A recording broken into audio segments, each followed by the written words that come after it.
The environment where you spray is an important consideration. We aren't all lucky enough to have a dedicated spray booth, but fortunately with HVLP you don't really need one.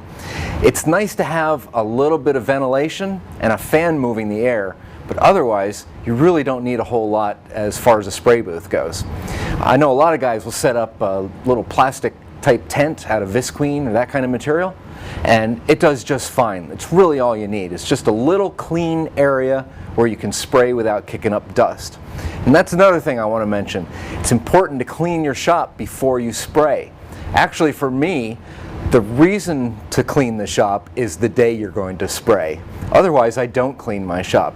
So the first thing I'm going to do on spray day is I'm going to go in with my air hose and I'm going to blow dust off everything where I can find it. And I'm going to blow it down onto the floor and I'm going to sweep it out of the shop and just get it out of there.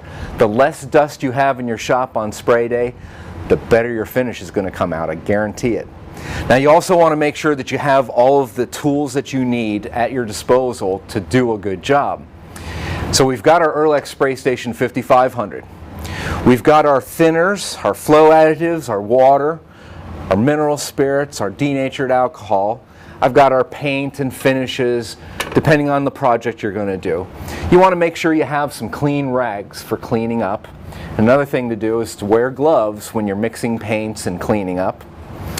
We've got our viscosity cup so we can check the thickness of our fluid. We've got our dedicated tool to make sure we can change our needle when it's necessary.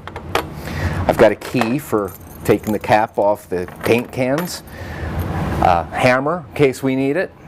I've got my stand for straining old paints or finishes, because anytime you open a can the second time, you want to strain it to make sure you get globs out. Safety materials, I'm going to have my mask or a respirator or whatever I need. I also have safety glasses, and in this case they're readers, guys. Probably need that. I've got a little pocket knife for cutting things or whatever I might need to do. And I'm going to make sure I've got my Lazy Susan ready so that I can go ahead and spin projects to me. I don't have to walk around them. I'm also going to make sure I've got my sandpapers, my pads for dulling finishes, stir sticks, maybe an extra bucket for thinning products, and a tray for cleaning my materials at the end of the day. Once you've got all of your materials gathered up and organized in a spot in your shop, it's a good idea to try and keep them all together at all times. Personally, I have a roll-around cart where I keep everything on it and my spray station stays right on it 24/7. This is a great way to keep it easy when you're finishing without causing yourself complications.